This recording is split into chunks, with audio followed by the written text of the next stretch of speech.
Welcome back to the show. It's Anti-War Radio. I'm Scott Horton, and our next guest is Ahmed al-Assy. He is an Egyptian revolutionary. Welcome back to the show. Hi, Scott. Thanks. Very happy to have you here. So, looks like bad news in McClatchy newspapers. Egypt's army drives protesters from Tahrir Square. Can you give us the latest? This is from yesterday. Sure. Let me just give you a little bit of background. Basically, about a month ago, there were about several families, I guess several hundred from the families of the martyrs that were killed on and during the initial stage of the revolution. And basically, they were camped out in front of the television station, the state-owned television station. When they heard that there is a special ceremony that is basically dedicated to the parents of the martyrs in a nearby theater. So they headed down to the theater only to find out that it was actually for the police officers who basically died during the revolution, whom a lot of them were actually partaking in the massive killing of protesters. Over 1,000 Egyptians were killed deliberately during the 18 days. And basically, when the families heard this, they were very upset. They headed down there. They found this out. So there was a bit of a clash. Some of the officers that were there hired some thugs to come and beat the martyrs' families, and then arrested them and took them down to headquarters, which is the Ministry of Interior. Of course, when everybody heard this, things nowadays are a lot more accessible. Like the actual incidences were recorded by a lot of people on their mobile phone cameras, and uploaded to YouTube and links to Twitter and stuff like that on Facebook. So it wasn't long before most people found out. I myself headed down and to Tahrir Square, and it was like, back again to the same sort of massive gas canisters. It is estimated that they spent somewhere in the neighborhood of $30,000 to $50,000 worth of tear gas alone that day. And basically, ever since that day, people have been camped out in Tahrir Square. The police finally retreated, and they said they weren't going to, to attack people anymore. And they made these outrageous claims that, that the protesters were thugs and that they were headed to burn down the ministry. And basically, they sort of backtracked from that when all the photo evidence was basically in the newspapers and on everywhere that showed all the people that were standing right alongside the police were holding knives, swords, and they were the ones that were the thugs that were beating on the protesters. So since then, there has been a lot of camped out people that have been in the square, and they've sort of locked off Tahrir Square for the past month or so. And they were getting ready to leave right before that happened, right before yesterday's incident happened. And as a matter of fact, they were just planning on having a couple of more days till Mubarak's trial would start again, because it was promised that Mubarak's trial would start tomorrow, August the 3rd, where it would take place in the police academy right out on the outskirts of Cairo, where they would have a more manageable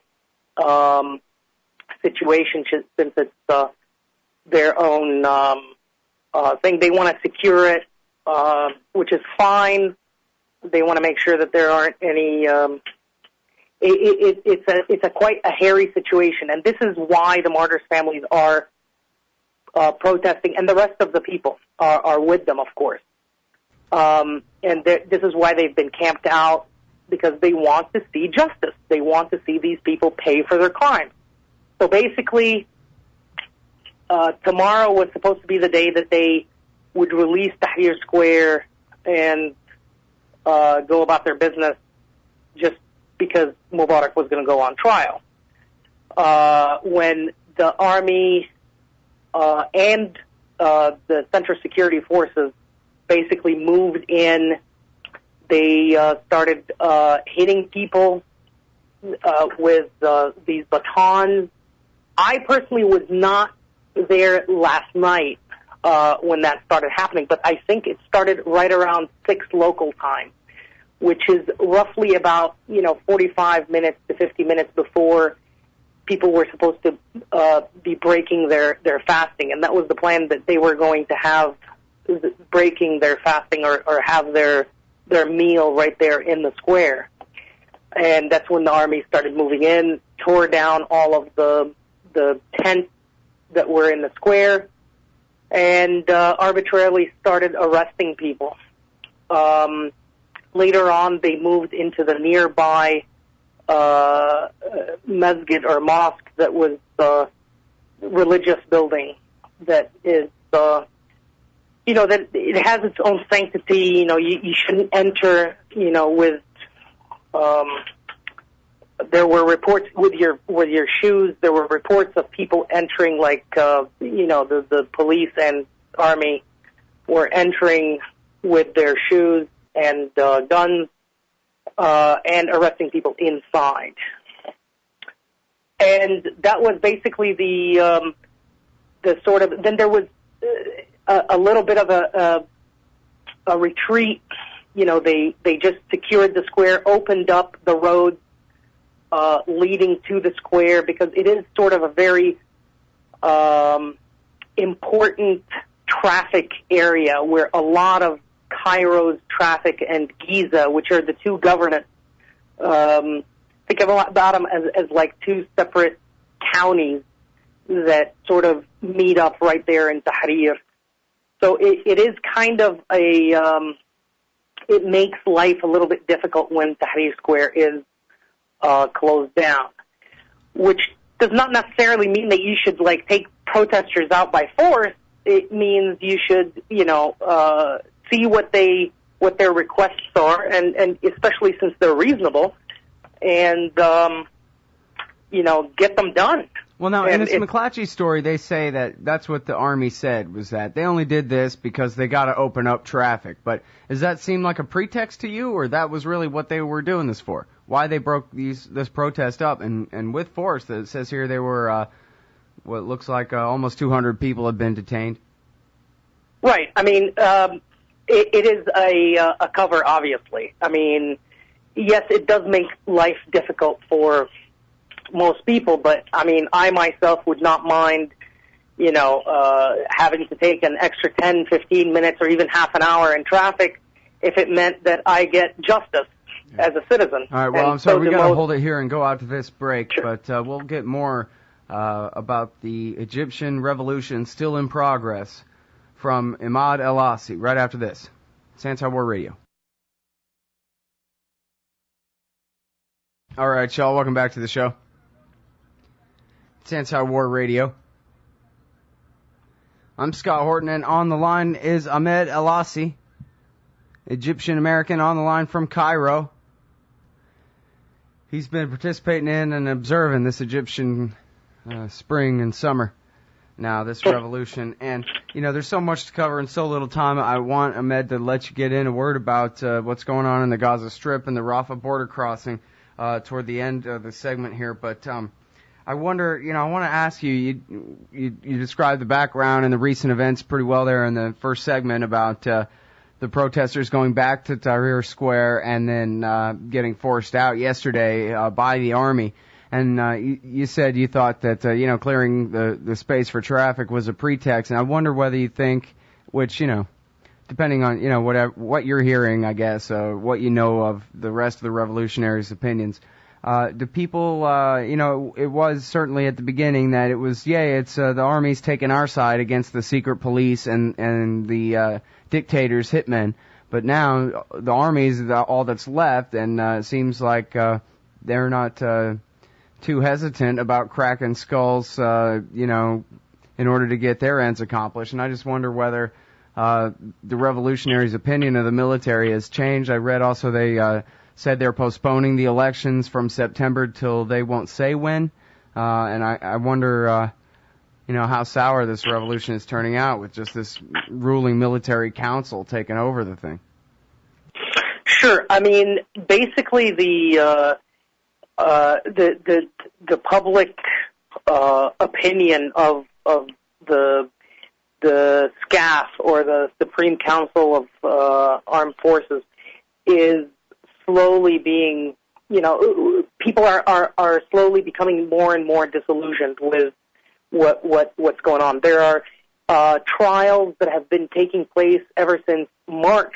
Since early as far as March, you've had people who were revolutionaries and protesters that were getting military trials and getting sentenced to 3 to 20 years in prison. Yet the true criminals who carried out these atrocious crimes against the Egyptian people are being sort of, given all of these breaks, including a lot of the police officers who actually carried out and gave orders to fire upon protesters were basically given promotion, and they were given, they rose through the ranks, which is absolutely unbelievable. There has been a massive purge of a lot of the documents in various ministries to sort of get rid of evidence so that these people wouldn't get tried. And the people are, worried that this is not what's going on. This isn't what, that the army isn't truly on their side. And by army, I mean the SCAF, because the army is, it's Egyptians. Mid-ranking officers are of the people, but they have to follow orders. Unfortunately, the SCAF, or the ruling military, there are 19 high-ranking officers that are basically running the country, and unfortunately, they're being very slow with carrying out these trials for the true criminals, and at the same time, they're giving military trials to innocent people. Some of these, by the way, people were personal friends of mine, one of which is a journalist that wrote about some of these things in an article, and basically she got 10 years in prison because she and it's sort of it hasn't been implemented yet. So it's be quiet, or else we're going to implement the 10 years and put you behind bars. And she got the sentence basically within half an hour. Other people also got 3 to 10 years in prison within 15 minutes. How is that going to be a fair trial? They claim that they have, that this is a lawful process, but it's not. It's circumventing the judicial system, the Egyptian judicial system, and it's absolutely unacceptable. A lot of people, a lot of the political... Well, I wonder, do you think that there's any hope that you could have American-style democracy where you have regular elections and somewhat fair trials for the little people? Of course, never trials for the powerful who abuse rights. That's pie in the sky to this Texan's ears. But what about, are they going to let you elect a real parliament, not some puppet ridiculous thing like under the Mubarak era? Is there going to be anything like a real representative government where then maybe you could finally get some accountability that way, I mean, I sure hope so. And I was just about to say that the political powers that are, whether it be the Muslim Brotherhood or the various other Muslim You have several different Muslim parties, and you have some liberal parties, you have some socialists, and all of these political powers that be right now that are, in their infancy almost, are really trying to push for serious change. And they were really upset when they heard that there's going to be a postponement of the election. And basically what was said is that the elections themselves aren't going to be postponed, but the process of the elections is going to take longer than usual because they have to be sort of watched over by the judicial system, and there aren't enough judges to watch all of the circuits. So what they're going to do is break it up into 3 different stages, and basically, because that's how many judges are available. And that process is going to take longer. They're going to start in the end of September, but when they're actually going to hold elections, most likely will not be until late November, which is a bit of a problem. And if that, what we want is democracy. What we want is, the voice of the people to be heard. We want transparency in government. We want transparency in the election process. And frankly, if that doesn't happen, we might have a serious problem. We might have, the people have shed their fears. They're not going to take this laying down. They're going to speak up and be quite vocal about it. And I think last Friday was sort of a demonstration of the readiness and willingness of people to, in extreme heat. There were like 500 heat strokes that took place, but there were still millions of people in Tahrir Square. Well, tell me this, Ahmed. Whatever happened to Omar Suleiman, the American Empire's choice for Mubarak's replacement? He's claiming that he's stepped down and that he's not going to be running for president. That's what he's claiming.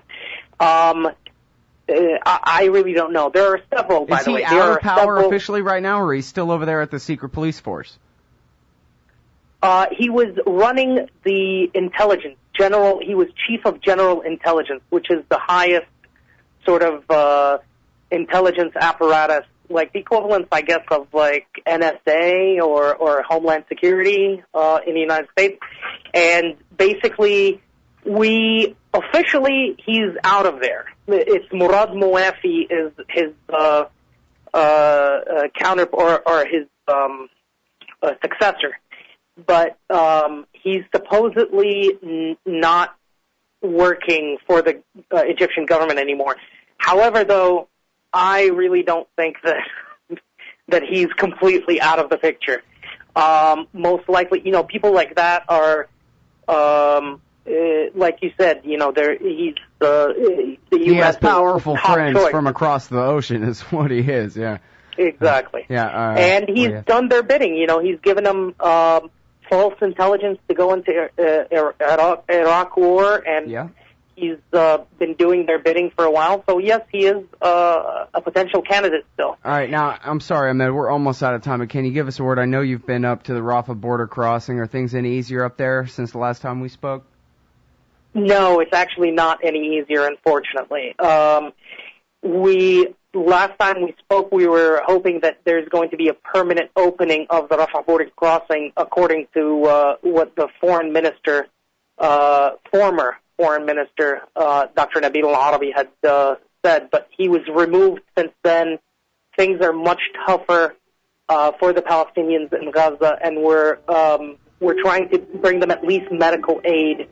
Well, I'm sorry we have to leave it there, Ahmed, but you know what? Let me try to get you back later this week or next week to talk more about the Gaza Strip. Sounds good. Thanks very much. Everybody, it's Ahmed al-Assy. See y'all tomorrow.